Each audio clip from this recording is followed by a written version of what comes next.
నృత్య శిక్షణ కేంద్రం ప్రారంభించిన ముఖ్యంగా ప్రకాష్ గారికి, దాంట్లో ముఖ్య అతిథిగా వచ్చేసిన భాస్కర్ సార్ గారికి, వేదిక పైన ఉన్న పెద్దలందరికీ, పాత్రిక సోదరులందరికీ నా యొక్క నమస్కారం.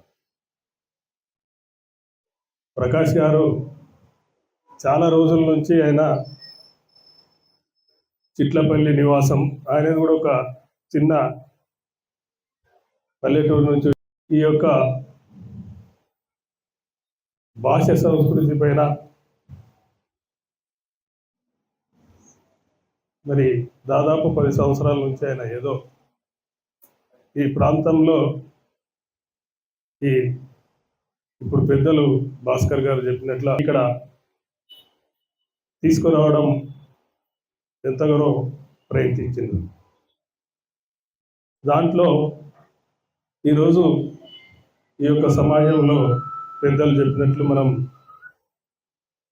పాతయన్ని మర్చిపోయినాం.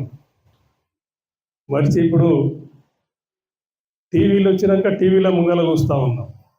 అంటే వాళ్ళ నృత్యాన్ని మనం ఆనందిస్తున్నాం.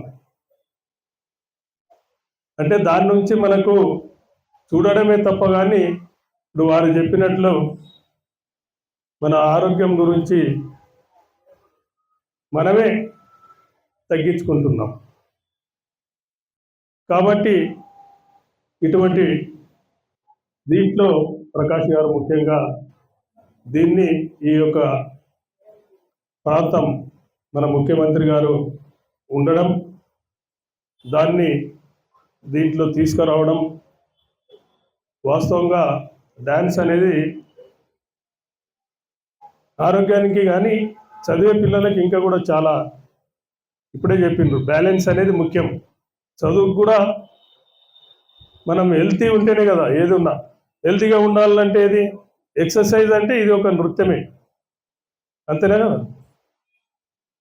నృత్యం చేయాలంటే ఏదో మ్యూజిక్ ఉంటే చేయగలుగుతారు మీరు.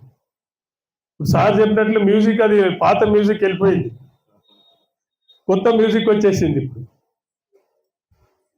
అలా కాకుండా దాన్ని మళ్ళీ పురాతనంగా రాజస్థాన్లో మాథుర ఈ యొక్క నృత్యాన్ని ఇక్కడ తీసుకురావడం, మరి ఈ కార్యక్రమానికి ముఖ్యంగా నన్ను ఆహ్వానించి నాకు చిన్న అవకాశం ఇచ్చి ముఖ్యంగా ముఖ్య అతిథులు గారిని మరి ఒక్కసారి కలవడం, ఇక్కడ ఉన్న పెద్దలందరినీ మరి ఒక్కసారి కలవడం, మీ అందరితో తప్పకుండా ఇది మంచిగా, ఇంకా సార్ చెప్పినట్లు తక్కువ ఉన్నారు, దీన్ని ఇంకా కూడా ఎక్కువ అడ్వర్టైజ్ చేసి ఎక్కువ తీసుకొని వెళ్ళి, ఎందుకంటే ఇది అవసరం కూడా కాబట్టి తప్పకుండా తీసుకొని వెళ్ళి, ఎందుకంటే ఇది అవసరం కూడా కాబట్టి తప్పకుండా నా యొక్క